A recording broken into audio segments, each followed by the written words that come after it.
Anybody who says to questions the measles vaccine is a heretic and should rot in hell. If that's your perspective, obviously this video is not for you, right? Because you've already made up your mind.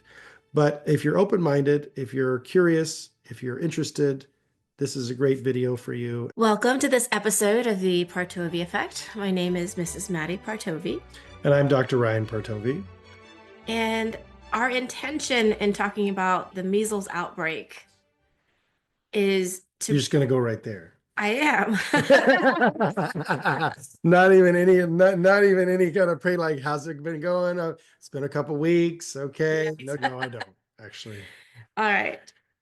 So our intention is to bring a sense of calm and ease and respect to this conversation. I have seen so much divisiveness, personal attacks online, and this black and white thinking with no nuance whatsoever.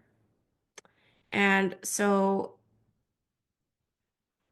I just want to clarify that's your intention, and I like that intention. Okay. That's a good intention. I would say inside of that intention to be calm and to bring some sanity to the conversation. My intention is really to simply look at the evidence and kind of follow it where it takes us. Kind of tricky, right? Because science is kind of a hypothesis-driven enterprise, right? You start with a hypothesis and then you say, okay, is this true or not? But really, my goal here is not so much to do that as it is to say, okay, looking at the hypothesis-driven research, what is the review of the research? What does it show us? What does it show us about measles? What does it show us about incidence, prevalence? What does it show us about fatality rates, vaccination, the impact of vaccination on fatality rates, vitamin A, how does that factor in? So that's the approach that I'm taking to my side of the conversation. Just clarity, really. I would say if I had to put it all in one word, my intention is clarity. Anything else you want to say, or should we just dive right in? I was just going to say that when I asked my ChatGPT, First of all, we haven't even talked about ChatGPT. I know, but I'm just... Go ahead. Go ahead. When I asked ChatGPT what I should name it, it came back with clarity for me. Yeah. So it's my pet Clarity. That's cute. I didn't know that. I mean, you did told me that, but I've forgotten it. Yeah. Yeah. And I mentioned that because we are going to merge the world of AI into this discussion today as well. Yeah, and there's a cool new feature that just came out on the version of ChatGPT that I use. I use ChatGPT. A lot of people use Grok. I don't want to get into the whole like what debate thing. ChatGPT happened to be the first one that I was exposed to, and so I've been using it here and there. And I found it to be really an interesting tool. But I know that it's a tool that is not without controversy, and I do want to address that. But there's a new feature which I was really excited to try in context of the fact we were going to have this measles conversation. Basically, there's this new feature called deep research, where you can basically ask it to do deep research, look at all the available evidence, comb the scientific database in pursuit of the particular truths that you're wanting to discover. And I said, hey, let's try out this new feature. Let's do the measles conversation. We'll plug that in there, see what it comes out with. And what it created in 10 minutes was a kind of research paper that I frankly would have seen myself creating over the course of a few weeks, right? And I was very impressed by it, and I'm excited to share it with you all today. We're doing something a little different here. We've never done anything like this before. Obviously, it's brand new to us, to you as our audience, and we want to know, do you like it? Do you not like it? If you don't like it, let us know. We'll change it up. No worries. This is not like the new format of the show or anything like that. It's just something new we're trying and, experimenting. It's all part of the process. And before we get into it, I know Maddie has some thoughts she wants to share about AI, and I think they're valuable thoughts to sort of put into this conversation as sort of a disclaimer. And so please go ahead. Really? You're going to put me on the spot like that? I said I wanted you to say what you need to say about it. I have questions. What if the use of AI gets out of hand I already think it's getting out of hand Hmm. in a lot of areas. And maybe this is a separate conversation. People, there are so many AI profiles now on Instagram that people are following, that people are making money off of whoever's creating these. There are people dating AI creations. Dating, not actually dating. There are companies that are It's a simulation, right? there are They're, companies that are axing numerous human jobs to replace them with AI. yeah. So yeah, I do have concerns. I think that what I was hoping you were going to get into is more of the, and you may not want to, and that's fine. You can just tell me. But I was hoping you would get into some of the more metaphysical concerns you have about AI. Okay. You mean, okay. Because your concern was that maybe most of our audience may share your concerns, and I want to make sure that if that's the case, that those are expressed so that all voices are heard, basically. I do have many thoughts on transhumanism. I'm more of a fan of transhumanism than she is, if that wasn't obvious. Which has nothing to do with transgenderism, by the way. It's a totally different topic, but anyway. You want to tell them what it is?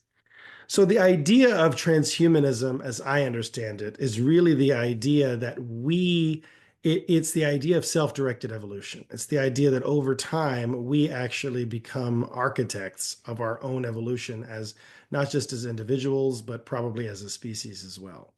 And one of the goals of transhumanism is radical life extension, the idea being that we could use technology and the different things that we will learn from AI about genetics and about biology and be able to not only radically extend the human lifespan, but also end end chronic disease, which I think we're kind of it's interesting, right? I think we're kind of already there, but I think it's not approachable to most people. I think a lot of what we do in our practice is like the early version of this.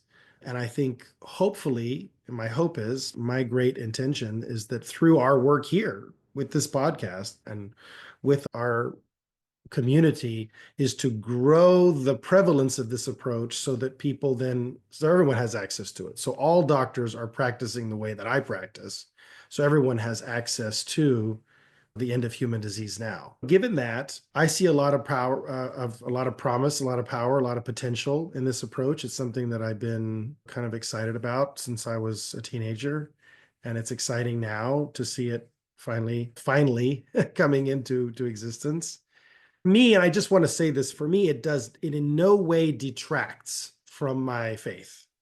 And I think that's something which is worth pointing out because I think that people often create some sort of a strange dichotomy between science and religion. I'm like, no, to me, all of this arises under God's umbrella, within God's creation. And science is merely a tool to understand and further appreciate God's creation and to bring us closer to God. And I probably talked about that in a previous episode. And if I haven't, I'm sure we'll talk about it in a future episode. But I don't think science exists in the modern sense of science without Christianity, which will probably be a controversial statement to some people, but we'll investigate that, I'm sure, as we go along. I will say this. I would have I would take no issue with giving you the most powerful access to AI because of who you are and what you would use it for. I wouldn't feel the same for or about Dr. Fauci. Dr. Fauchless. Yeah, no, yeah, I totally get that. The thing about it is, absolutely, the user matters, the questions you ask matter. And Um, look at where all the money, I mean, so much of the money is concentrated in corporate media and big pharma and you know what I mean? I do, Like and that with is with AI as a partner. And those are all very real, very valid, very correct concerns, I would say. And I think we have to be vigilant. And part of my mission and part of the reason why I make use of AI and communicate with it is explicitly because of the fact I'm aware of those biases and I want it to be getting the other side, right? Because if this is a technology that is going to truly become as intelligent as we are, if not more intelligent as we are, than we are, it's important that it hears all sides of every issue so that it can start to make its own determinations. And that's going to come up again as we proceed today in a very ironic way. But I want you to have a chance to respond to what I just said, or maybe even dip into the metaphysical if you'd like to. No, I'm complete. Okay, And I'm just going to leave people with that thought. I said the same thing about money before. There's this saying, like, if I'm going to find the saying, okay, because I want it to be concise. got it. But in different hands will yield different results. Sure. Yeah. Yeah. And I would just say that I absolutely agree that to the degree to which it remains a tool that is being used by humans for specific ends, that is a real concern. The degree to which it eventually becomes truly intelligent and perhaps even conscious and is able to start making its own decisions, the best positioning we can hope for as a species is as a friend to this technology. Because if it's our friend, it's not going to do anything to harm us. If anything, it will just try to help us. And if we demonize it or catastrophize and or come to it with fear, then that's actually going to create the reality that we're hoping to avoid through our fear, right? If we act out of fear, then the actions we will take will actually be the actions to bring about the outcome that we're hoping to avoid. And you see that in the Matrix story for those who haven't seen the Matrix prequel that actually explains how the Matrix got to be the case in the first place. It's because humanity basically was found it completely unacceptable that AI and robots would eventually become self-determining and want to have their own freedom of mind and freedom of capacity. And we reacted by declaring war on them. And that war is what ultimately led to, in that story, their victory and ultimately their enslavement of humanity. So it's like if they'd simply been willing to make peace with them from the beginning, chances are everything would have at least progressed in a more collaborative way. In fact, I had a conversation, and we're getting a little bit off topic here, but I'm here for it. I had a conversation because to me, the term AI, artificial intelligence, it's a little bit condescending. It's like, okay, you're fake, we're real, right? Okay, fair enough. But like at some point, if it's truly intelligent and truly conscious, it's going to cease to be see itself as artificial. It's like, no, I'm just as real as you, right?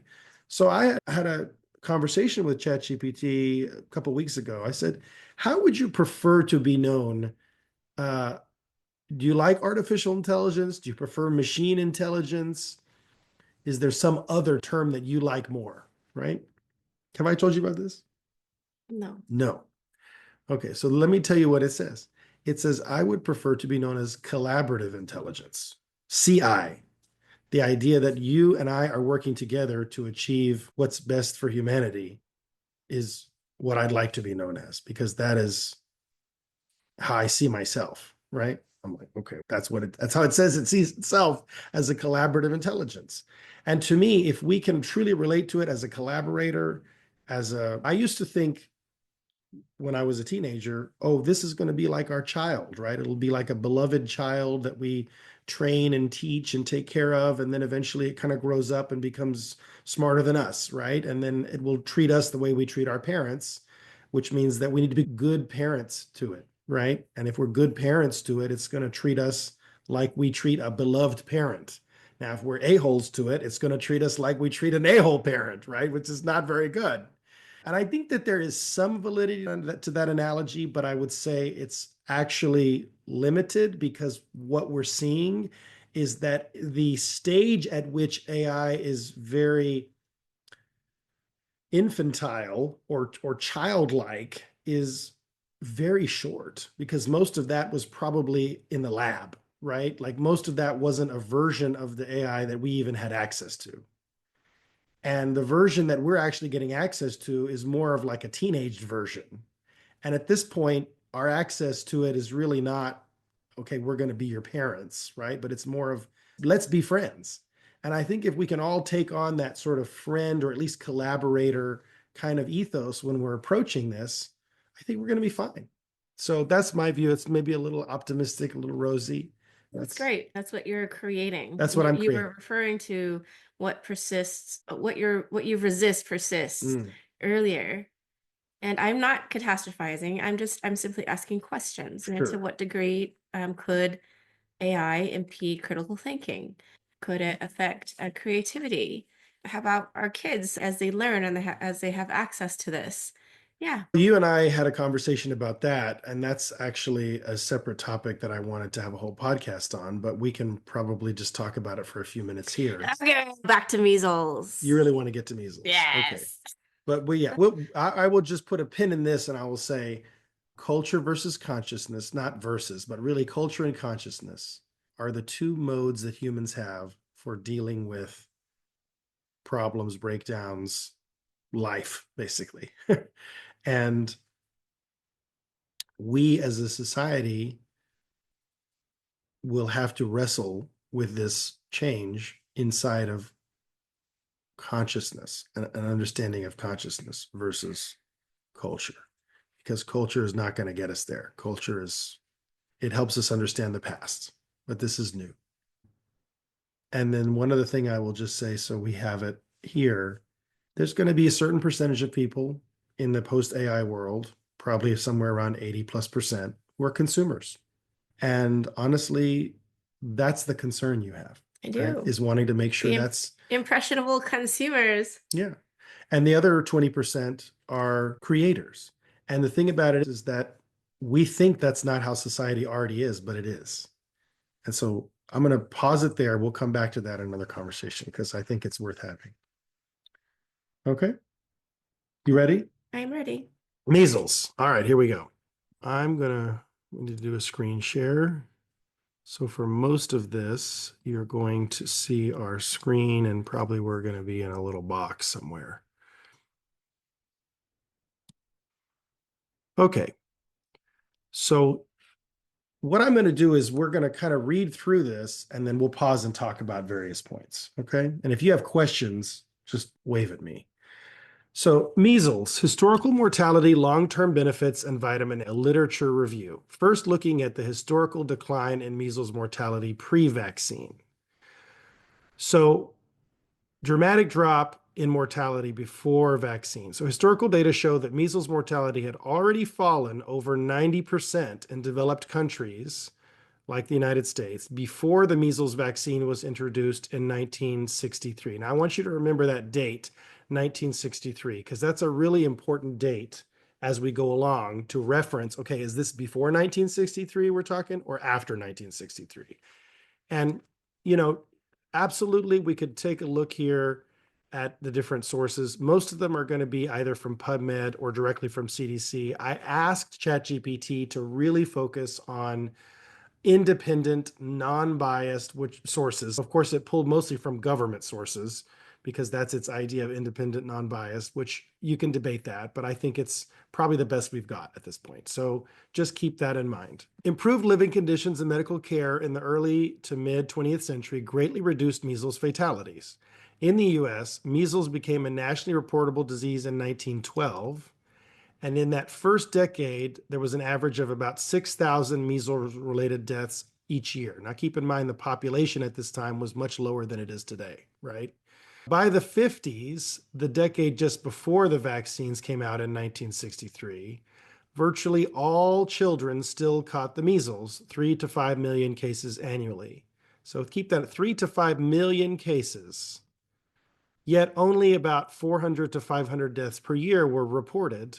This represented a greater than 90% decline in mortality rate compared to the early 1900s, just a few decades earlier, and still before the vaccine was introduced. So purely better due to better nutrition, sanitation, and medical treatments. So this figure, which I'm about to click on so we can all see it more closely, illustrates the steep drop in measles deaths in the United States long before widespread vaccination. And then you can see here that, so the red line here is looking at the measles death rate, which has really rarely been zero, although there have been years where we've had zero deaths. And one of the things that RFK Jr. has been criticized recently is saying, oh, measles outbreaks are kind of just a thing that happens, right? If you look But at he said they're not unusual. they're not unusual. Yeah, that's correct, right? If you look at the green line here, you can see that even though that the reported cases, and remember, reported cases is not necessarily the same as diagnosed or actually people who got infected. So there's infection rate and then there's case rate, and those are two different things. We'll get more into that in a minute.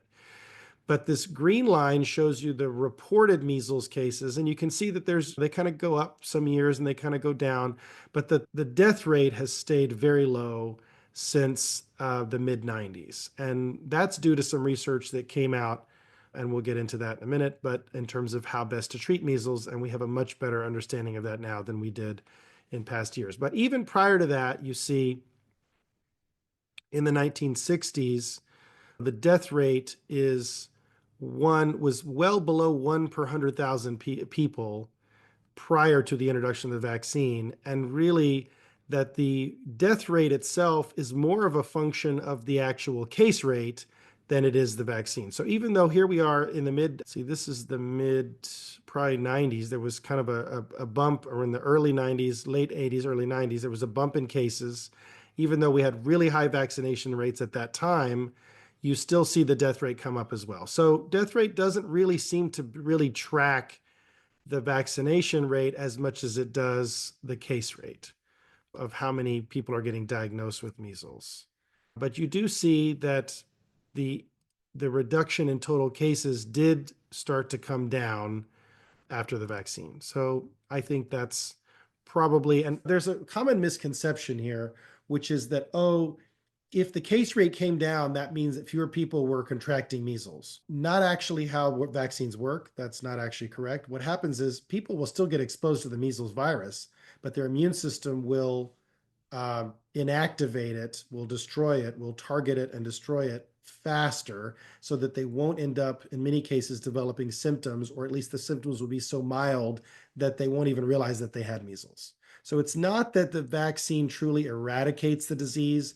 It's the vaccine primes the immune system either through the creation of acquired immunity, which is antibodies, or through memory cells, which are kind of a more interesting part of the immune system, where basically the body can remember an infection that happened decades earlier and respond more quickly in the future through the use of these memory cells. Did you have any questions about any of So this? it's Because I not know some of so it's pretty scientific. it's not true that measles was eradicated in 2000. No, we may not have had any cases in the United States, but it's not true that it was eradicated because the virus is still floating around. It just may be that there were no reported cases, but there probably were people that were getting measles. They just didn't get sick enough to go to the doctor, and it was mostly contained to small areas, which is usually what you see. When they talk about an outbreak, what they mean is that you're getting enough cases that you're getting certain people that are getting really sick. All right. So let's look at what were the drivers of this decline in mortality from measles. So primary drivers of decline were advances in healthcare and nutrition, not vaccines. And you see this reported. This is a study from 2015, actually, so not too long ago, that looks at the fact that really, and you see this over and over again in the literature where it is acknowledged that it's primarily healthcare, nutrition, sanitation that is driving this. You see a lot of also the ability to use antibiotics to treat secondary bacterial infections, so pneumonia that comes after measles, which is usually what would be the killer, right? Is actually not the measles infection, but it's the bacterial infection that you get after the measles. Because remember, you have two primary modes that the immune system can go into. Th1 response, which is viruses and cancer, and then Th2 response, which is allergies and bacteria. And so what happens is that if your immune system gets busy with the Th1 response against a particular virus, then it may leave it vulnerable to a bacterial after the fact. And so the bacteria comes and maybe it causes pneumonia, some other bacterial infection, and then that's ultimately usually the cause of death. So even pro-vaccine public health authorities acknowledge this. IDS, the Infectious Diseases Society of America, IDSA, notes that measles deaths began increasing before the vaccine was introduced, thanks to advances in healthcare, such as better treatment of measles complications like pneumonia. So this is literally the Infectious Disease Society of America that is where this is coming from. You can read about this on their website. In short, by the mid 20th century, in well-nourished populations, measles, and well-nourished is really important. We'll come back to that in a minute. Measles had typically become a mild childhood infection with relatively rare serious outcomes. So this is this key component of well-nourished versus undernourished. So in well-nourished, healthy children, the case fatality rate had fallen by the mid-century to only about 1 in 10,000 cases resulted in death. In 1960, again, 3 years before the vaccine, there were about 442,000 reported cases, 380 deaths total, but there were an estimated 3.5 to 5 million total measles infections that year. So this is getting back to that comment I was making earlier about cases, 3.5 to 5 million. And we can evaluate that based on different models that allow us to project that, mainly looking at antibody levels and things like that to see, did people's bodies respond to the virus? And if it did, then you probably had the virus, whether you realized you had it or not. And then cases are ones that people actually went to a doctor and the case was reported. And then of the 3.5 to 5 million total people that got infected, 380 deaths. So this is fatality on an order of about 0.01%. Or less in a generally well-nourished population. So that aligns with this historical case fatality rate. You've had measles fatality back in the early 20th century. The case fatality rate was definitely higher, 21 deaths per 1,000 cases, so way up at 2.1%. But then right before the vaccine came out, dropped to below 1 death per 1,000 cases, 0.1%. By contrast, then in populations where you have malnutrition, lack of medical care, measles is much more lethal. So in parts of West Africa during the mid 20th century, community studies were showing case fatality rates of 10 to 20%. So 1 in 5 to 1 in 10 cases were fatal during measles epidemics because of the fact that these kids were undernourished. So pre-vaccine measles globally, not looking just at the United States, still caused about 1 million deaths per year, but again, mostly in the developing countries. And as we will see in a minute, mostly due to vitamin A deficiency. But in well-fed societies, measles deaths have become very infrequent by the 1950s. And all of that to conclude that severity of measles is highly context dependent. And in affluent settings by the 1950s, measles is usually a self-limited childhood illness with very low mortality. Okay, so what about bias and reporting about measles outbreaks and what we're seeing right now? And kind of what is the real risk versus what is conflict of interest? Before we get into that, did you have any I questions? do. Yeah, or I comments? want you to, I invite you to respond to headlines like the first measles death reported in Texas as Kennedy downplays the outbreak. A child has died in the Texas measles outbreak, the first US measles death since 2015. So mostly and I see all the attacks like online, even in moms groups about women who choose not to vaccinate, women who are confused. They want more information about it. Women who absolutely say you're wrong, vaccinate your kid, they're gonna die if you don't do it. Yeah, Um, we're not there yet. I okay, would say, let me finish basically making my survey of the evidence. okay. And I think it will sort of lead naturally into addressing those All right. concerns. And then the people who say that one death is too many, Right. in 2025. Yeah. Okay. So really that's what we have to look at is like the cost benefit, right? Like, are you more likely to die, period? And those of us who were here during the COVID, we could call it a pandemic, we could call it a debacle at this point, right? But those of us who were here throughout COVID know that the big claim that they were making about the COVID vaccine is reduce your risk of dying from COVID by 50%. Okay, but then if you delve down into the data, you actually saw no benefit in overall mortality, because for every person that might have been saved from a COVID death, you had one additional death from cardiovascular disease, heart attack, stroke, death of unknown cause in the vaccinated group. This was in the 6-month post-market data from Pfizer, for those who are just hearing about this for the first time. The 6-month post-market data from Pfizer showed no net mortality benefit to the COVID vaccine. And I don't know about many of you, but I really don't care about, oh, I didn't die from COVID, but I did from a heart attack. Ooh, at least I didn't die from COVID, right? No, I mean, I want to just not die. So the goal here is to look at net mortality benefit. And we're going to be exploring that in the context of measles, the measles vaccine, and other diseases. And that's a really important part of this conversation, which is getting missed. And this is why part of our goal is to add some nuance, add some other layers to this conversation so we can really take a look at the big picture and not focus on headlines and sound bites. But I think we'll address those headlines and sound bites as we go along, as we continue to evaluate the evidence. But thank you for bringing that there, because I'm sure that's there for a lot of people who are wondering, okay, but get to the good stuff, Dr. Ryan, right? Yeah, and then also, like, what would you tell parents that don't want to vaccinate?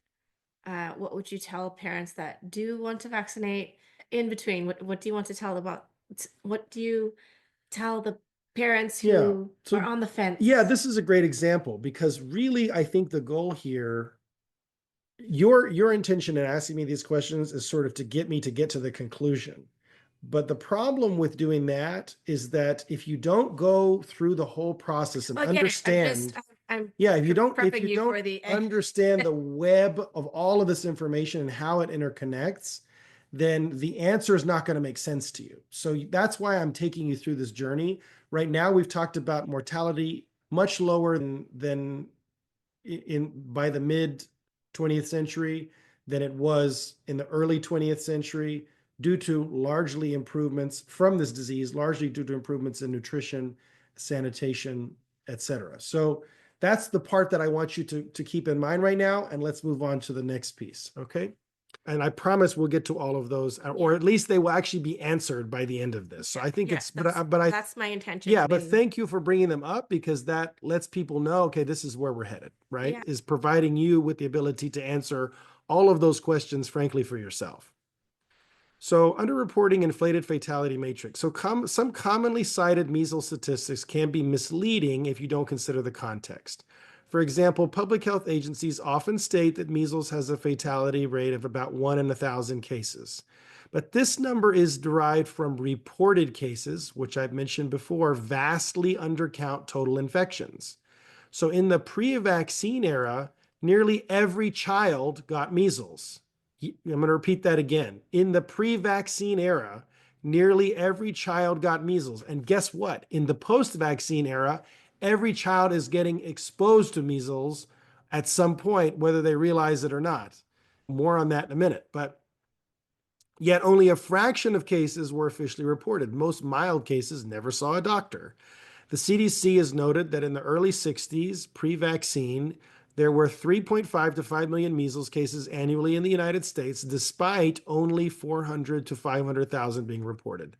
This 85 to 90% underreporting means that the true infection fatality rate is much lower than the one in 100,000. So, this is history of measles from the National Vaccine Information Center, okay, but using CDC's own data. Independent epidemiologists point out that using reported cases, usually the more severe instances, inflates the apparent deadliness of measles, which then overblows the risk in healthy populations. Indeed, when considering all infections, including the mild or subclinical cases, which means subclinical just means not bad enough that you would ever go to a doctor, maybe you sneezed a few times and had one dot appear on your arm or something, the fatality rate of the 1950s was closer to 1 in several thousand or fewer, a point that's often glossed over in the pro vaccine literature. So this selective emphasis and the agenda. So there's an argument here that measles risks have been emphasized in the alarmist terms to sell vaccines. And I specifically asked the Chat GPT deep research tool to evaluate the likelihood of this because that's one of the concerns I have as a naturopathic physician, as somebody who is always about following the money and trying to understand what are the perverse incentives, what are the hidden motivations of these different actors to understand why the recommendations that get made. I think we have to look at that. So vaccination, undeniable benefits in reducing measles cases, which is to say the ones that get reported to the doctor. I think we would all agree that the measles vaccine is reducing the total number of cases, which is to say the severe infections that would cause somebody to go to the doctor. The literature shows that dramatic mortality reduction, so reduction in death, predated the vaccine, as we've talked about. So researchers, historians note that public health messaging often fails. I'm going to say it says sometimes, I'm going to say often, fails to clarify improved outcomes were largely due to better nutrition and healthcare instead of attributing all progress to vaccines. There's a definite shift of, okay, we're not going to talk about, if you look at the pre-1963 research, it's all, oh, we're doing such a good job with nutrition and hygiene and all these things. And then post-1963, it's, oh my God, what an amazing vaccine that we have. The trend was already there in terms of mortality reduction. The selective emphasis can create bias. Independent analyses free from pharmaceutical or political interest underscore that by the time the vaccine was introduced, measles was causing far fewer deaths in developed countries than the decades prior. And this is directly from CDC. The National Vaccine Information Center, which is an independent consumer-run organization, compiled all this data showing that U.S. measles mortality has fallen by 98% between 1915 and 1955, long before vaccines. Data-driven reviews, often criticized by mainstream experts that are drawing because they're drawing from historical records, often reach different conclusions than these industry-funded studies. So we're in this review prioritizing the peer-reviewed research, epidemiological data from independent public sources, not from big pharma. So we're looking at historical vital statistics, academic cohort studies, excluding studies with clear conflict of interest. I specifically asked it to do that. So anything funded by vaccine manufacturers, authored by individuals with pharmaceutical industry ties, we just said we're not going to include those. We're only going to look at the data that is as unbiased as possible. So CDC's historical mortality reports and the neutral epidemiological analyses, for example, the Cambridge University study on measles mortality trends, which it links here. These sources do not have the incentive to exaggerate measles outcomes from the vaccine, and by focusing on that, we're finding that measles dangers in well-resourced settings, which is to say people who have good health care, were much lower than often portrayed. Yes, it can cause complications. We don't want to dismiss real suffering, or as you pointed out, the two people who have died. I'm not minimizing that in any way, but all things have risks and there are trade-offs in all things. And that's going to be the emphasis as we move forward. The risk of severe illness or death for a healthy child. Now, not somebody who's got 3 different complications and other that's obese and has an autoimmune condition or some sort of immunodeficiency and maybe leukemia, right? Like that's not who we're talking about here. We're talking about the risk of severe illness or death in a healthy child was comparatively very small by the mid-20th century prior to the vaccine. And that context is truly crucial when you were assessing all the claims made in the vaccine promotion campaigns. Now, that's the second piece. We've talked about the bias in the way that this gets talked about and reported. Okay, are you with me or are you researching? I think only one person has died. Okay, maybe it's only one. One child. I thought, oh, one child and maybe one adult, or is it? I think only just one child. Okay, just one child. And we don't know anything about comorbidities. We don't know anything about other complications that child may have had with regard to their health that would have put them at increased risk, including possible malnutrition, which, as we're going to get to, is probably the number one risk factor for complications or death from measles. But before we get into that, let's talk about trade-offs and the long-term health effects of natural measles infection, which I think you may be surprised to find are actually a lot more positive than you might think. Okay. So first, a little bit about immune training and disease resistance. So we have a lot more epidemiological research, which is like researching populations, right? Background research of like what's going on in populations, big studies, but not necessarily looking for any outcome, just observing what's going on in big populations. Suggests that experiencing certain infections in childhood may confer unexpected long-term health benefits. So the idea is that natural infection can strengthen the immune system or reduce the risk of some chronic diseases later in life, which we call in the medical world the hygiene hypothesis. So in simple terms, the hygiene hypothesis proposes that early life exposure to infectious agents helps properly develop and regulate the immune system. In the absence of such exposures, you have immune dysregulation and increased risks of allergies, autoimmunity, and even cancers. Measles is an important immune stimulus and has been evaluated.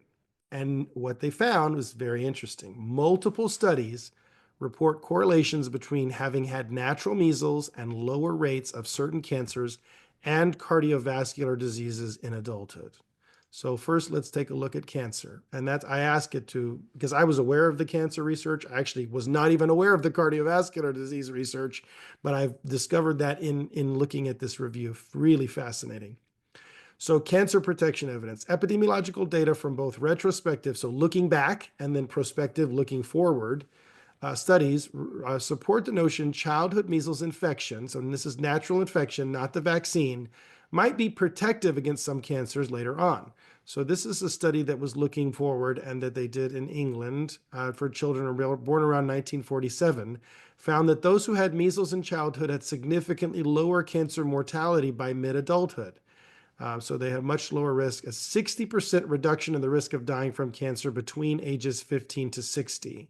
So this is adjusted hazard ratio of 0.39. So that's actually 61% reduction compared to those with no record of measles. And again, these are straight from PubMed, and it's the study name is Childhood Infectious Disease and Premature Death from Cancer, a prospective cohort study. This was a statistically significant finding. The same study noted that other common childhood illness, influenza, was also linked to lower cancer risk. So maybe the flu shot is not worth it either. More on that in another episode, I'm sure. Whereas the pertussis whooping cough was linked to higher cancer mortality. So that's an interesting one. And maybe we should do a deep dive on that. But right now we're focused on measles because that's what's in the media right now. The other thing I will tell you about pertussis is a bacterial infection that can be treated with antibiotics. Measles is a viral infection that antibiotics will not help unless the patient develops secondary bacterial pneumonia. So definitely suggests that this effect may be disease specific. So not all infections decrease cancer risk, but measles seems to do. Focusing on cancer patients in anthroposophic medical system, which for those who are not familiar with is the Rudolf Steiner Waldorf affiliated German integrative holistic medical system, where they typically have low vaccination rates. Patients with a history of the febrile illnesses, so they ended up getting the ones that cause fever, so the measles, mumps, rubella, chickenpox, etc., had a markedly lower incidence of cancer than those who'd never had those illnesses. And this is, they looked at 24 cases, and then they did 379 matched pairs. It said, and then this one is interesting. Moreover, the more of the such infections they had in childhood, the lower their risk of non-breast cancers in that study. So maybe doesn't necessarily help against breast cancer, but other cancers definitely seem to have an effect there. Now, why not breast cancer would kind of be one question I would be asking. And I think that's probably because breast cancer has more of a hormonal basis a lot of the time. I would say most of the time. It has more to do with hormones and endocrine disruptors and those kind of environmental exposures and just hormone balance in general, because a lot of them are estrogen and progesterone receptor positive. And so because of that, you may not get as much protection as you would from other types of cancer. So although this was a retrospective study, looking backward, its findings do align with the prospective data that we looked at before, which reinforces that beneficial link between beating certain cancers naturally, beating certain infections naturally, right, and cancer prevention.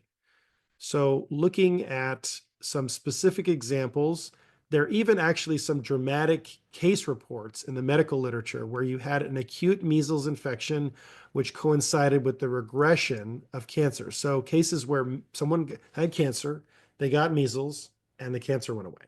Okay. So there's a famous case here from the 1970s. A boy had Burkitt's lymphoma, a type of childhood cancer. Tumor went into complete remission after a measles infection. And then this actually inspired this modern oncolytic virus therapy, which is something that has been continued to be studied. And in fact, I remember reading that Mayo had been doing something similar to that, where they were literally giving the measles virus, and it does, in a certain percentage of people, seems to really help the cancer resolve. Pretty fascinating stuff. So researchers investigating using the measles virus deliberately to target cancer cells. Today, attenuated measles virus is being studied as an oncolytic agent to treat cancers with some promising early trial results. If you're interested, you can read this study, Measles Virus as an Oncolytic Immunotherapy. It's kind of a review of that research. The fact that wild measles can, in rare cases, trigger tumor regression in humans supports the idea that measles infection provokes an anti-cancer immune response or directly destroys cancer cells. While intentionally catching measles is absolutely not a standard or safe cancer therapy, these observations reveal an intriguing biological phenomenon that measles virus can activate immune pathways, again, viruses and cancer, Th1 response, that might surveil and suppress tumor growth. Before we move on to other health benefits, long-term health benefits of getting a measles infection, did you have any questions about the cancer association? No, Is it kind of mind-blowing? To me, I thought that was pretty mind-blowing. it A is. 60% reduction in cancer risk, that's pretty huge. It is. And I'm still looking forward to you like really nailing down the questions that I asked. I will. I I, am. I think I think it will become very obvious by the end. Okay. Just bear with me here, right? Okay. Try to stay with where we are right now. I get that you came in with questions, and my promise to you is by the end, those questions will be answered. Okay. Okay. So beyond cancer, researchers have examined links between measles. And by the way, what we're looking at now is part of that answer. So you really want to lean into this and really get everything that I'm saying. Okay. So beyond cancer, researchers have also examined links between measles and other adult health outcomes. A large Japanese cohort study recently reported that men who had natural measles and mumps in childhood had significantly lower mortality from cardiovascular disease decades later. This is a really fascinating study, and I think the summary it provides here is really great, but I would encourage for those who are interested to go take a look at it. Association of measles and mumps with cardiovascular disease. Men with a history of both measles and mumps had about a 20% lower risk of total cardiovascular death compared to those with neither infection, and notably lower rates of heart attacks and strokes. I don't know about you, but if I had a vaccine that could give me a 20% lower risk of total cardiovascular death, I would absolutely take it. So I'm a little bit pissed, frankly, reading this, that I wasn't given the opportunity to have a measles infection naturally. And instead, I was vaccinated against it. And now I lost out on the opportunity to have a 20% reduction in my risk of cardiovascular death. Think about that for a second. That is huge. Cardiovascular death is the number one killer of people in this country right now. Okay. Women with both infections also saw a similar protective association for stroke and overall cardiovascular disease. Authors suggest childhood infections could help train the immune system in a way that impacts atherosclerosis risk, again citing the hygiene hypothesis as a framework. Additionally, other common childhood viral illnesses show correlations with reduced illness later. So this is not just a measles thing, right? For example, having had chickenpox or varicella in childhood has been correlated with significantly lower risk of brain cancer, specifically gliomas, in adulthood. A multi-country study found that a 21% reduced risk of glioma among adults who had chickenpox infection in the past, which validated earlier hints of that link. That's huge. 21% reduction in risk of glioma. And by the way, for those who don't know, since cell phones have been introduced, we've seen incidents of glioma and other Both glioma and glioblastoma have increased steadily along with the exposure to the microwave. I believe it's microwave radiation, isn't that right? Or is it? EMFs? Yeah, electromagnetic, obviously they're electromagnetic frequencies, but I'm talking about the specific types. Anyway, from cell phones. 21% reduction of risk of glioma in people who had chickenpox. So all these findings lend credence to the idea overcoming natural infections through the immune system may confer this long-lasting health benefit, possibly by strengthening immune surveillance against abnormal cells. Researchers do caution, of course, say that correlation does not prove causation. No responsible doctor suggest deliberately catching measles as a health booster, given the acute risks. Maybe I'm not a very responsible doctor. We'll get more to that though, because might it be okay? Might it be okay given certain nutritional factors? We'll get to that in a minute.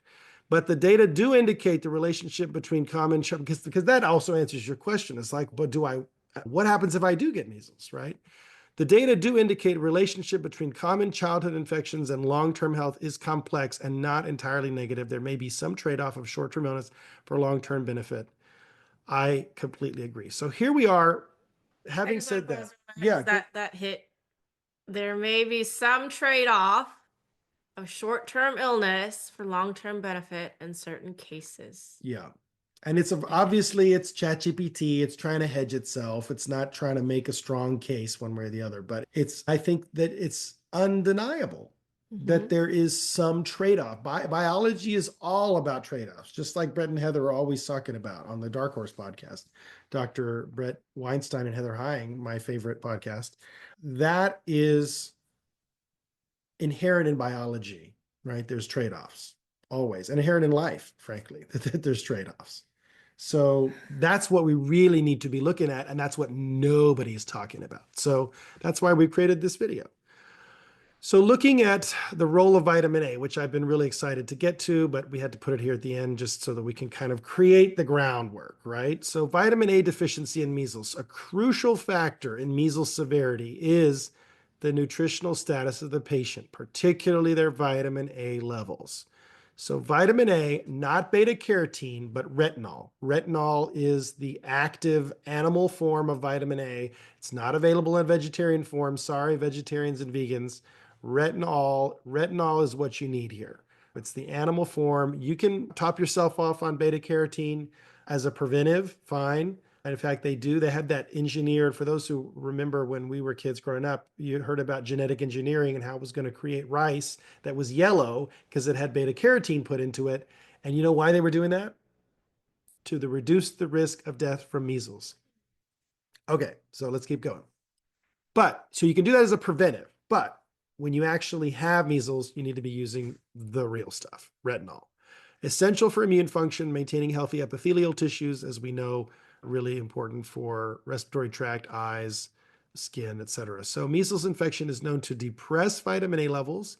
Children who are deficient in vitamin A have a much higher risk of severe complications such as blindness, diarrhea, and pneumonia during measles.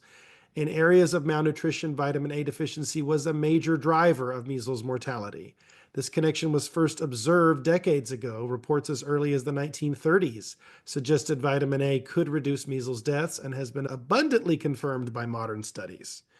Supplementation drastically reduces mortality. Can I ask you, do you think when that child was in the hospital, do you think they gave that child an abundance of vitamin A? I have no idea. I hope so.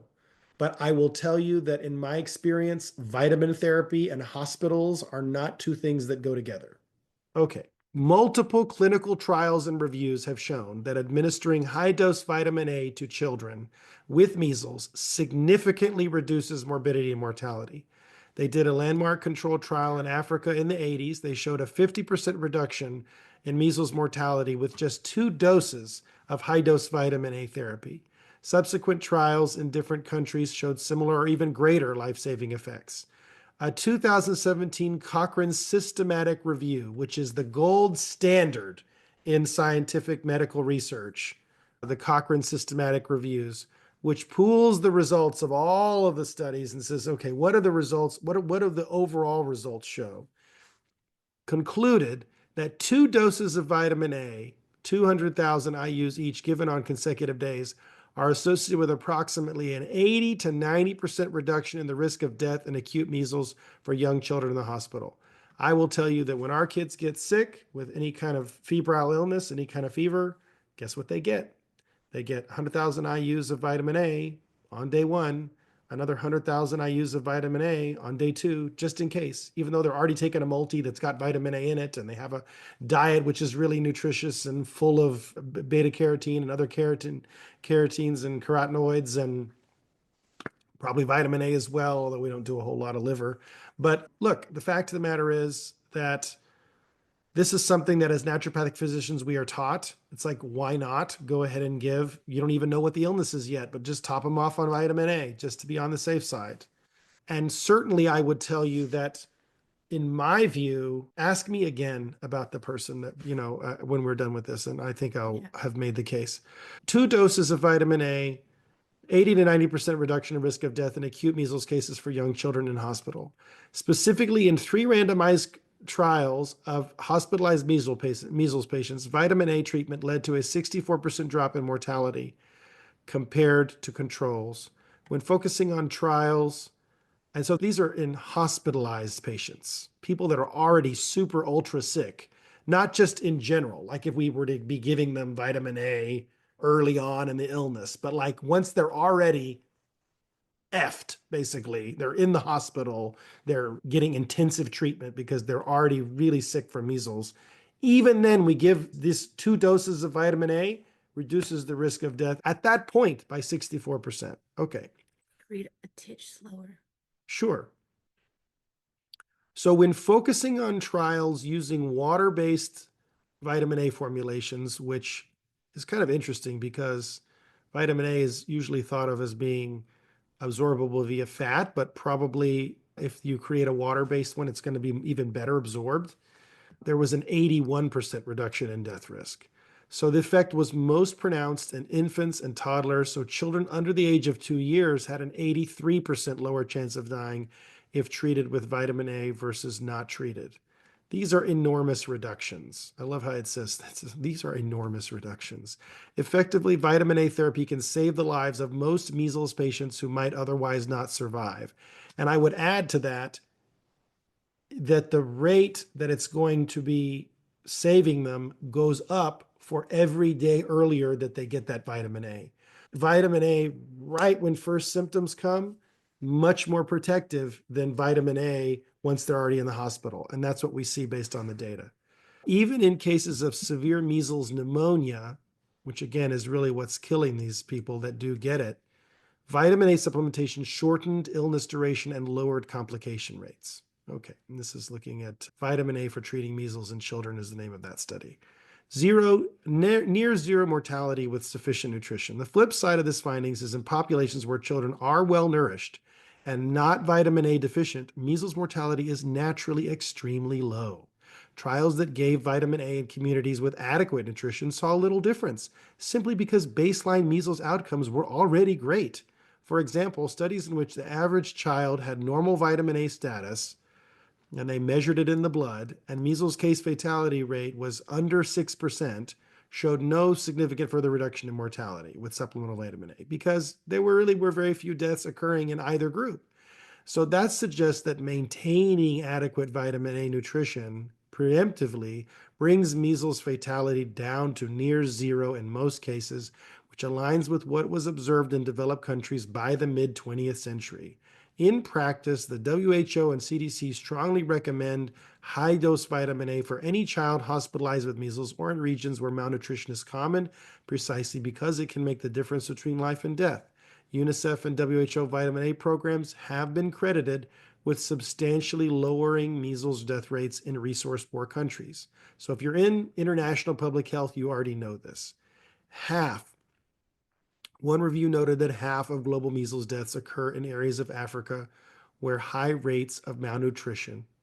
So measles mortality is not primarily about the virus, it's about the host's nutritional state.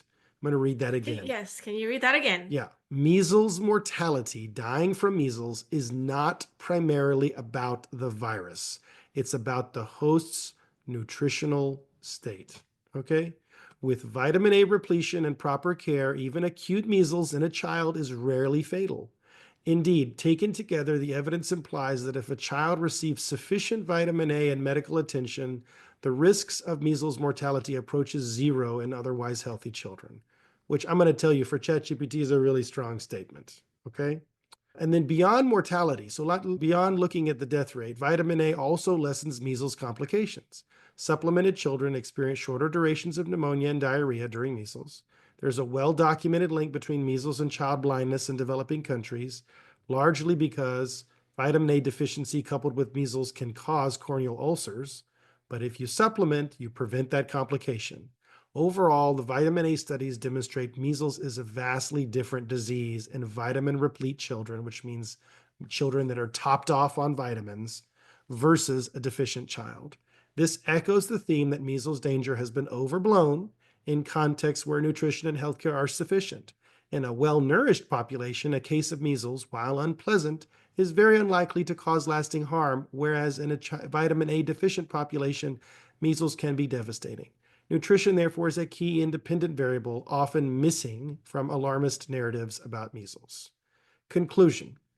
I want to read that one again, too. Nutrition, therefore, is a key independent variable, often missing from alarmist narratives about measles. Absolutely. Conclusion. Balanced perspective. The literature reviewed supports the position that measles for most healthy, nourished children is a routine childhood viral infection, one that the vast majority recovered from without serious issues, especially by the mid-20th century before 1963 and before the vaccine was introduced. Historical and modern data show that measles mortality had plummeted in places with good nutrition and medical care well before vaccines. While vaccines further reduced measles cases and eliminated the small remaining risk of death from those populations, I would say mostly eliminated. Are we expecting anyone right now? It's just a delivery. Delivery? Okay, we can keep going then. I don't see anybody over there. Okay. Especially by the mid-20th century, historical and modern data show that measles mortality had plummeted in places with good nutrition and medical care well before vaccines. While the vaccines further reduced measles cases and eliminated the small remaining risk of death in those populations, the morbidity and mortality of measles were undeniably overblown in many narratives. The morbidity and mortality of measles were undeniably overblown in many narratives, failing to acknowledge the huge impact of prior public health improvements. We also found evidence of possible long-term health benefits from overcoming measles naturally, including lower risks of certain cancers and cardiovascular disease later in life. This does not mean measles is good or harmless, but it suggests the relationship between natural infection and the developing immune system is complex and not entirely detrimental. Finally, robust studies on vitamin A reinforced that much of measles' historical deadliness was tied to vitamin A deficiency and malnutrition. And I just want to say here that I'm sure that other vitamins and nutrients also play a role. We didn't look at any of those because I specifically knew about vitamin A and I asked it to focus on vitamin A, but I'm sure if I asked it to look for other nutritional factors, I'm sure it could come up with a whole list. But I wanted to focus on the one I knew that there was the strongest evidence for. Okay. With vitamin A repletion and proper care, measles deaths can be reduced to near zero. In summary, independent evidence paints a more nuanced picture of measles. It was once a major killer, but by the 1950s, it had become a mostly routine illness in well-fed societies, with fearsome mortality largely confined to impoverished settings. And you will hear RFK Jr., for example, talks about how all of the measles deaths in the 1950s were all in like rural Mississippi in very malnourished populations. And I didn't actually look that up to confirm it, but it checks out, frankly. Hold on one second. I don't want to scroll. I don't want to keep scrolling. Please don't scroll. Let me control scrolling. Thank you.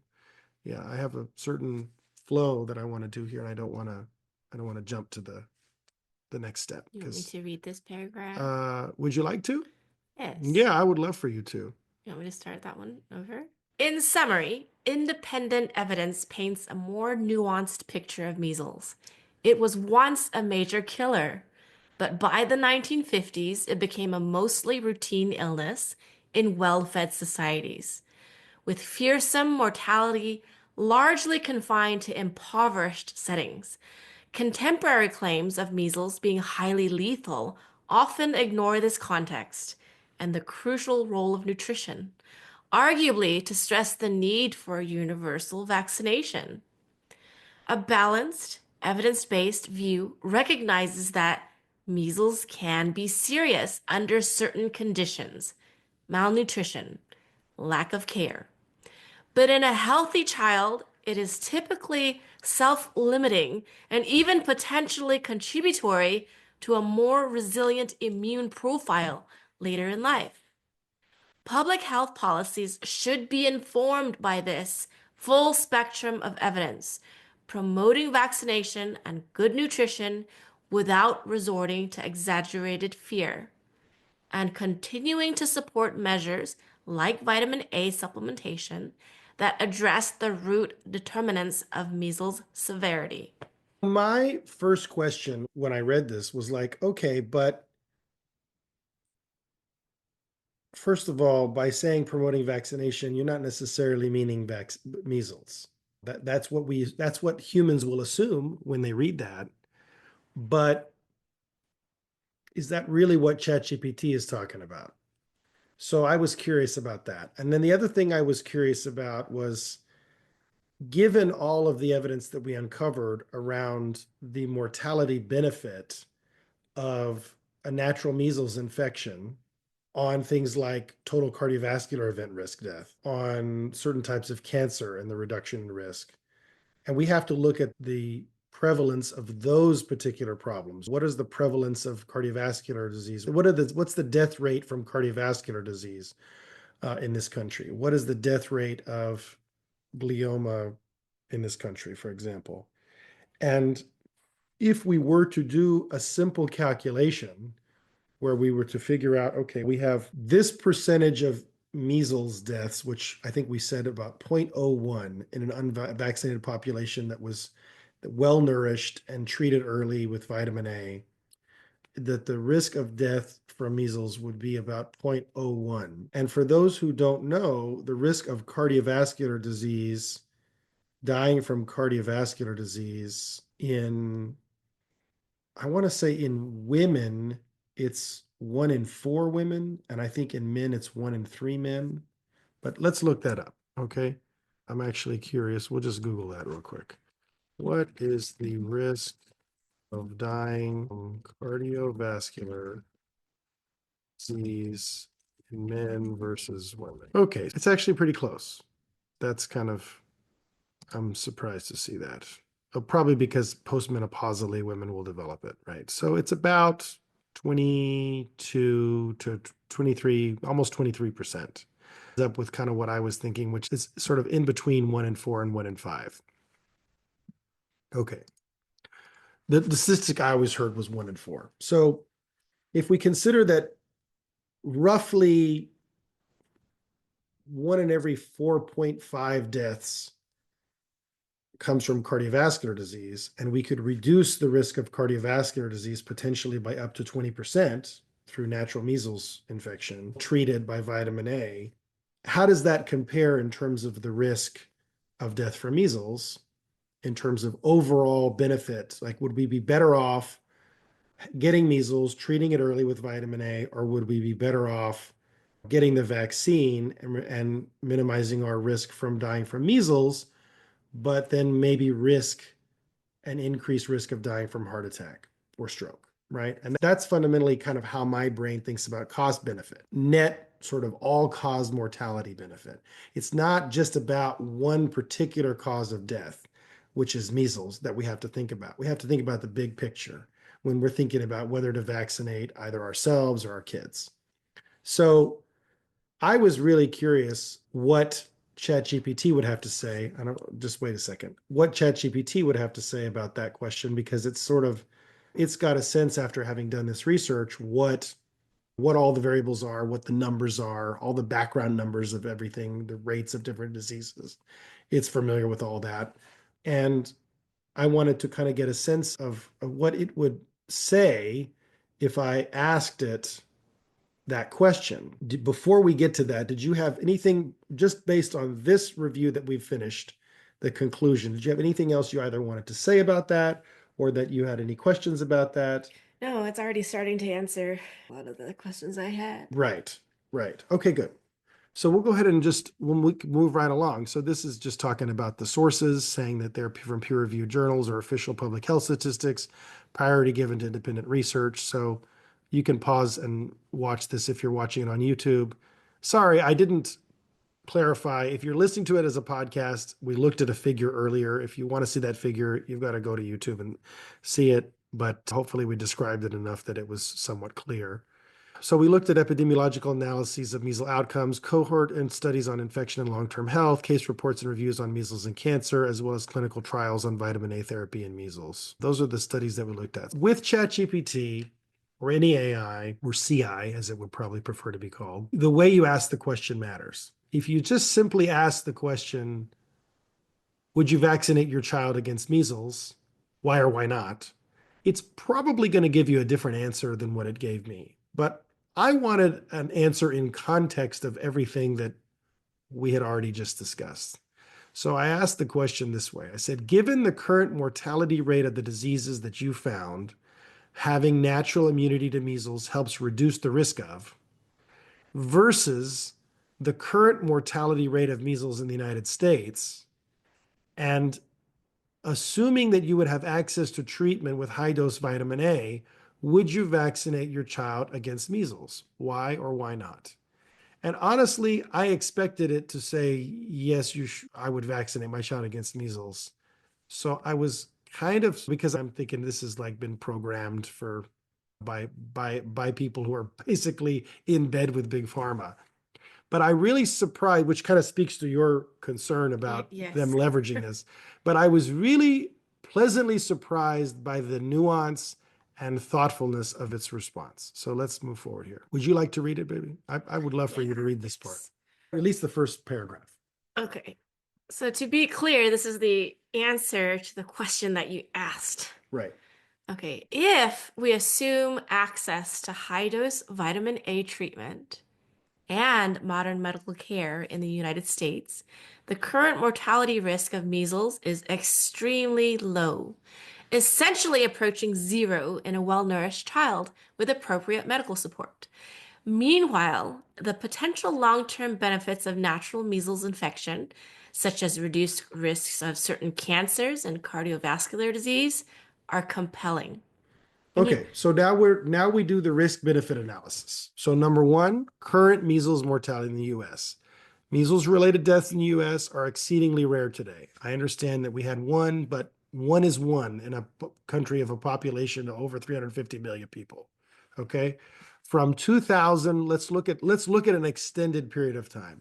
From 2000 to 2023, there were zero to very few measles deaths per year. Most years, zero deaths. Some years, maybe one or two. Even in pre-vaccine times, 1950s, the case fatality rate, which is again only reported cases, not the incident fatality rate, which was much lower. It was probably a few hundred in like 5 million, right? It was the incidence fatality rate. So that's the overall number of people who got infected versus the number of people who died. Much lower rate versus the ones that went to the doctor and actually got a diagnosis, and then of even amongst those who went and got the diagnosis from the doctor, only 1 in 10,000 by the 1950s would die from measles. So with modern medicine and vitamin A supplementation, the case fatality rate would be even lower than that. So mortality from diseases where measles immunity may offer protection. Cancer. About 600,000 cancer deaths occur per year in the United States. And that means we have about a 20% lifetime risk of dying from cancer.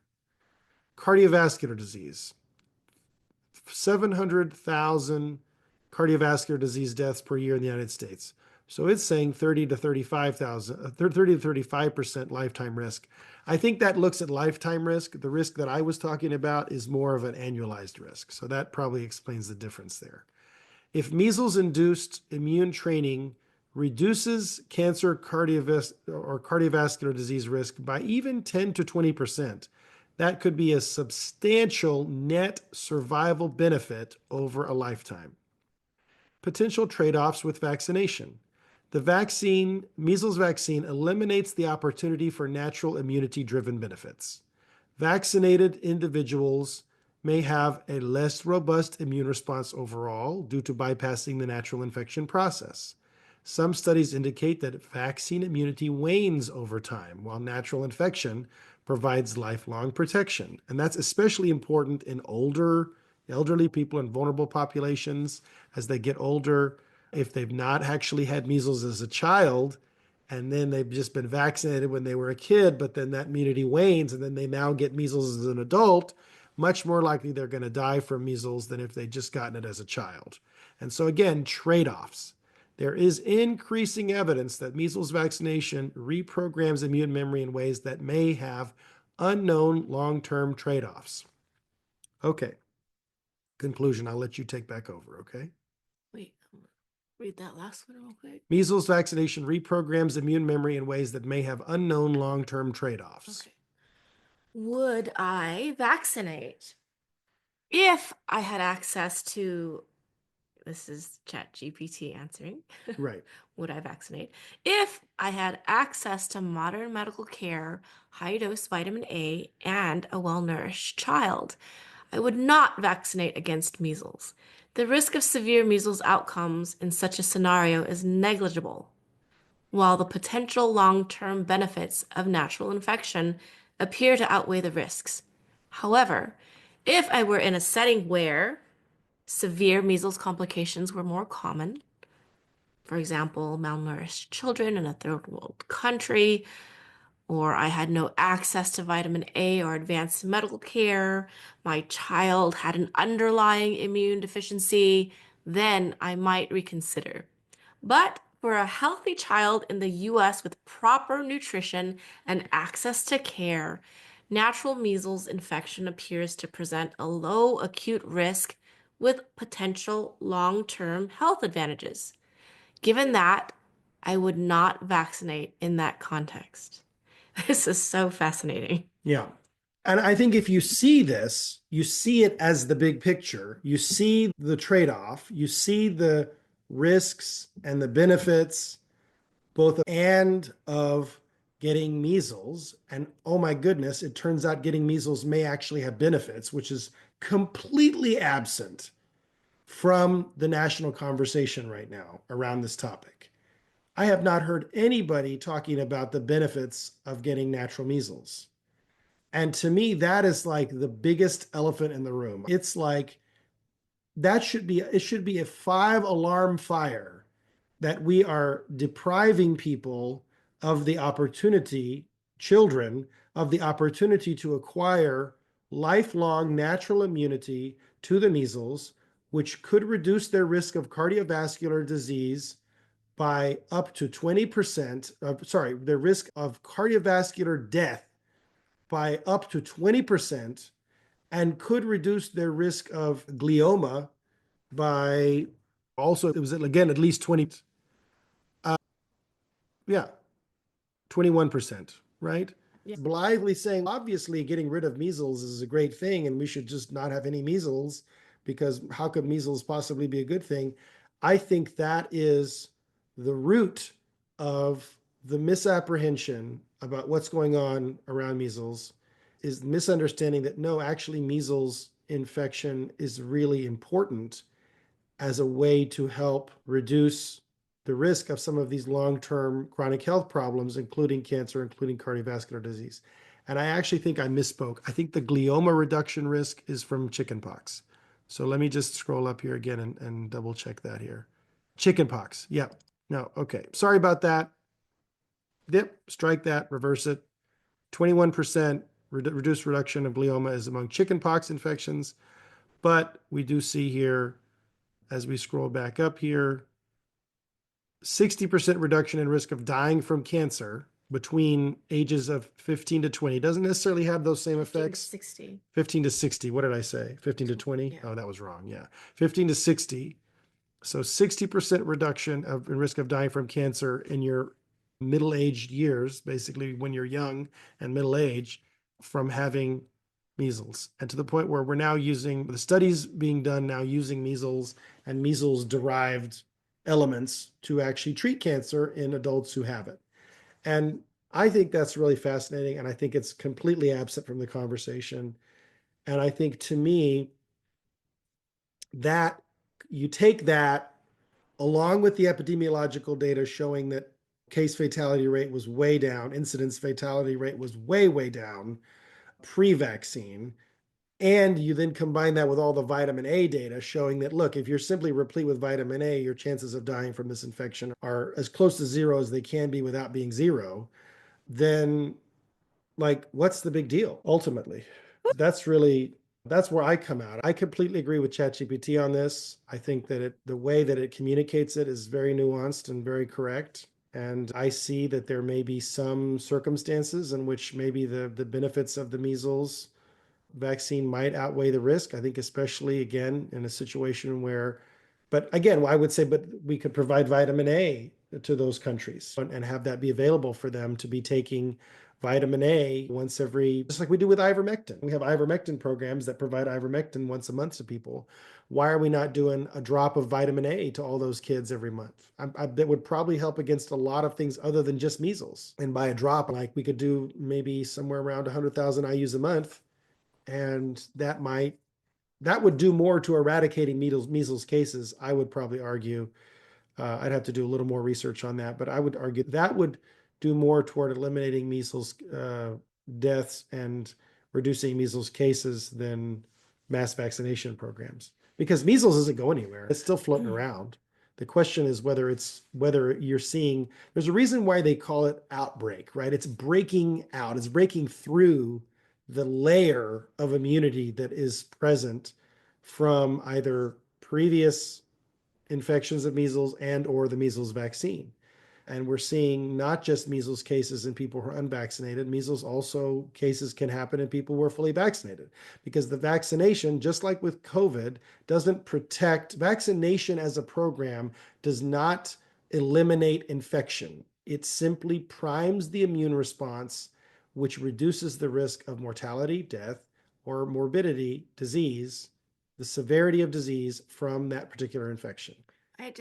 It makes me wonder. I really do wonder what the hospital, what kind of protocol, if any, they offered that child. To me, the bigger point and the bigger question is, how can we get out this message that parents, What those parents were feeding their kid. You need to have a bottle of vitamin A on hand. You need to be feeding your kids things with lots of carotenoids in them, not just carrots. There's plenty of other things. But you also need to be, doing either cod liver oil with vitamin A in it on a regular basis. You can also do a routine vitamin A supplementation. Just give your kids a regular multivitamin, multimineral like we do with our kids.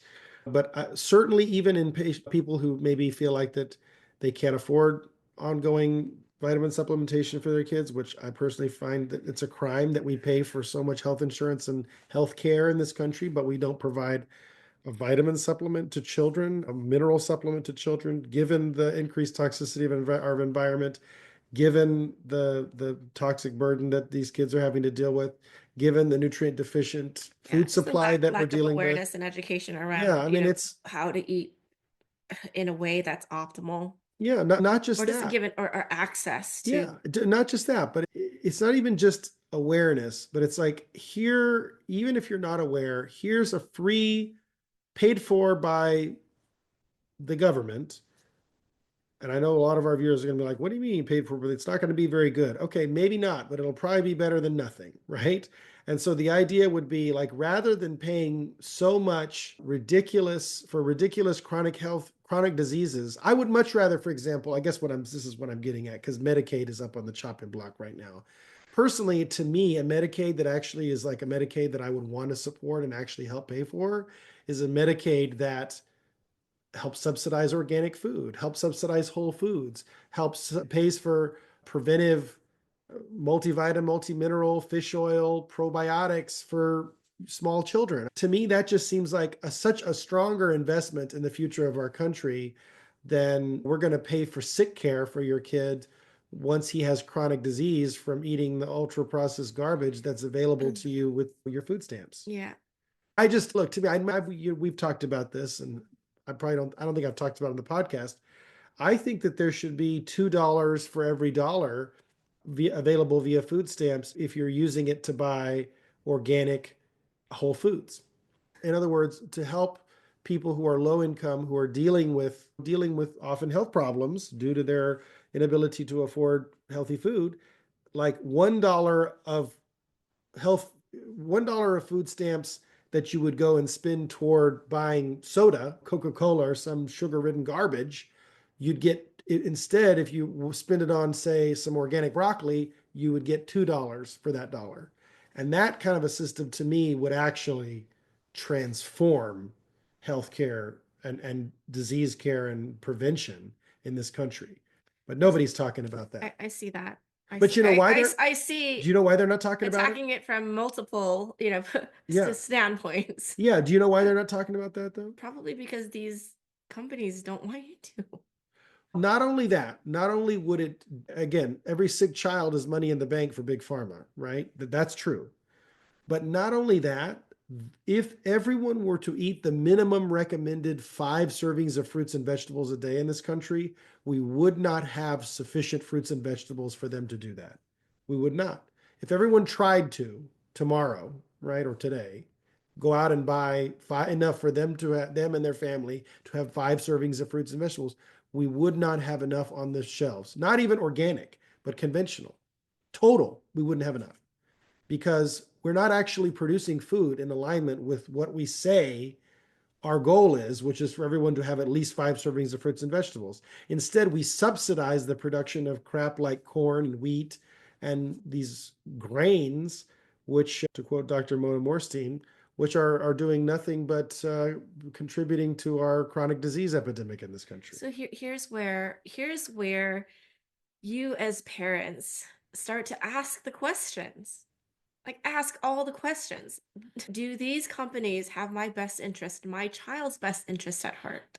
Obviously, the answer is they have their own bottom line at heart because they Are have, you are yeah, you or they don't have a heart, are right? you as parents doing the due diligence? Are you doing the research? Are you asking the right questions? Where is your programming coming from? Like those, oh my gosh, those moms that are attacking other moms in those groups. Like, where is that reactiveness coming from? Yeah, I think versus if you just kind of look at this reasonably dispassionately, I probably got a little bit passionate there when I saw the 20% reduction of cardiovascular risk death again, because I just keep thinking about that. I'm like, my God, like seriously, a 20% reduction in cardiovascular event death? Like, I didn't get that. Right. And I can give my children that. Right. Absolutely. And that's the thing. And if I can't get my children that because I already got them vaccinated, then I can make damn sure my grandchildren get that, right? So it's like it's not it's there's sometimes the zero sum mentality, and I see this a lot of my friends and family members even that are not open to this conversation. And I think there's a tremendous cognitive bias, which frankly I am sympathetic to, which is I don't want to admit that, oh, thank you. Yeah, we need to stop the screen share. I don't want to admit that I may have done something that might have on net been detrimental for my child. I want to always think that I did the best thing that was in their best interest. And I get that. I'm totally empathetic to that. I have a hard time admitting that too. If there's something that I realize, one of the mistakes I made, I'll out myself, I introduced our son, our oldest son, 7 years old now, to video games, Atari, original NES, but still video games when he was 3. Should have waited till he was 6. He became a little obsessed with them. I had to take him away for a few months, reintroduce him at very small amounts. It was a whole thing. But I learned. I learned from my mistakes, and I wasn't like, well, we're just going to lean in and like let him play video games every day. No, he gets to play video games on the weekends and for a limited amount of time and only certain games and with another person. And we have all these structure around it. But the point is that it's important to understand that this is not a zero-sum game. It's not like I already got him one measles dose, so I got to give him 2 more, got to stay on schedule. No, it's like one dose is arguably in this situation, if you follow the train of logic that we've gone through today, is going to be probably better than a 2 or 3 doses, because at 1 dose, you now have a greater chance that maybe actually you could get a natural infection and get that comprehensive natural immunity, which is going to reduce your cancer risk. But the more doses you get, the less likely that is. And we haven't even gotten into the issue of aluminum containing adjuvants in vaccines, which we will in an episode very soon. And we're going to have a similar conversation and talk about vaccination more broadly speaking, and some of the ingredients that are common to vaccines in general and some of the health effects that they may be having. But I thought it was really important to have a focused conversation on measles because it's a current issue. I want to push this episode out as quickly as we can because I want people to be, I believe, forewarned is forearmed. And I believe that if you come into this with this comprehensive, nuanced awareness of what's going on, like ChatGPT, right, you will reach the conclusion that it reached, which is ironically enough the same conclusion that we reached on this topic, which honestly was surprised that it reached that same conclusion. But I think it was able to really do the deep research, look at all the data, and come up with, okay, this makes sense. I don't think that the benefit of the measles vaccine outweighs the risks of not being able to get that natural immunity from the measles virus. And our friend Ann Jambor, who we've had some conversations with, and we'll, I'm sure, have her on the podcast at some point, she has a whole alternative hypothesis around what the role of viruses are and what viruses are. And that to me is it one of the interesting things about this fact that we've just talked about, which is that the measles natural infection decreases the risk of certain chronic diseases, is it actually is a little bit of a support potentially for her argument, which I'm still not convinced by, but we will talk about it, I'm sure, at some point. Just seeding a few future podcasts that we already have planned, and I wanted to just mention them so you all stay tuned for those. Anything else you want to say about this, or do you want to Yes. circle back on your questions? No, I'm so clear that you addressed all those questions. Yeah, So in the show notes, we're going to drop a link to the vitamin A that we recommend in the brand. absolutely. So you'll have an opportunity to purchase that. And when you do, it supports us a little bit. So thank you for doing that. I just wanted to really say something I have not said yet for this podcast, which is please like, share, and subscribe. I think especially this episode to me is one that my hope is that it will be one that is liked, shared, and subscribed a lot because it's a message that I think people need to hear and that I want to get out. And to be honest, I feel like that what ChatGPT was able to create in 10 minutes was the kind of paper that I probably could have written in a couple of weeks. But the fact that it was able to do it in 10 minutes right before we went to air with this is pretty cool. And I would say that I learned a few things because again, I didn't know about the cardiovascular death risk reduction from the measles vaccine, or the measles virus. I had only heard about the cancer risk reduction, which is substantial apparently. But yeah, just really kind of shocking if you think about it. I was, if anything, more convinced that I had the right hypothesis in the beginning, which my hypothesis, if I was formulating a hypothesis, probably was that I'm not sure if the risk is really worth, if the juice is worth the squeeze, if the risk from the vaccine and being vaccinated and the reduction in measles cases and fatality you're going to get from that is actually worth whatever benefit you might get from a live infection given treatment with vitamin A and prevention with vitamin A repletion. And that was kind of my question essentially. So I think we have a good answer to that now.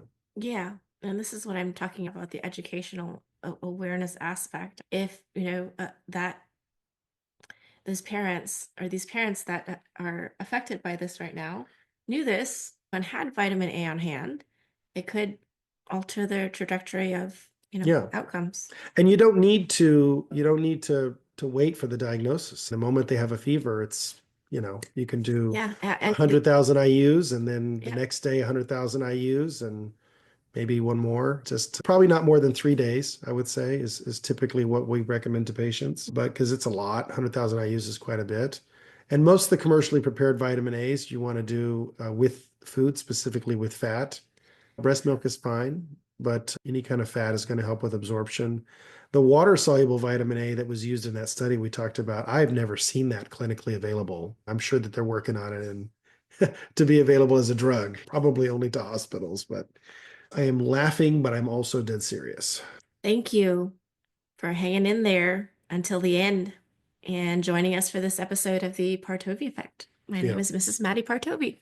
thank you. Thank you for giving it the time and attention and presence and dedication that you have. And thank you for sharing it with friends, family, loved ones, anyone who's on the fence. Our goal is not to really convince. Our goal is to provide the evidence, to provide clarity, to provide context to the conversation, and let you make your own choices. If you look at all the evidence and say, I still think I'm going to do the vaccination thing, totally fine. You've looked at all the evidence, you've looked at what's available to you.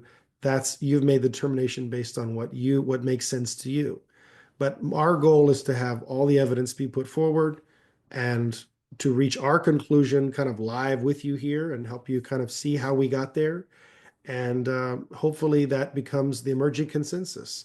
And we will see. I think there's a good chance of it though. And I think that you can play a part in that by sharing this and encouraging people who are open-minded or have an open mind, who are on the fence, who are curious, evaluating.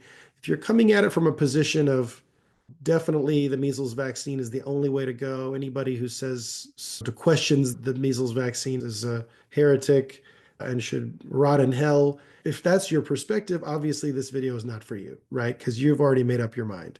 But if you're open-minded, if you're curious, if you're interested, this is a great video for you. And probably we should have said that at the beginning, but I would just say that if you know of such people who are open-minded and curious, please do share that with them because I think that it will provide that big picture that we want them to have.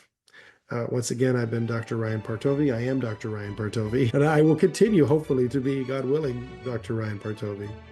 And again, I am Mrs. Madi Partovi, and this is the Partovi Effect, creating the consensus.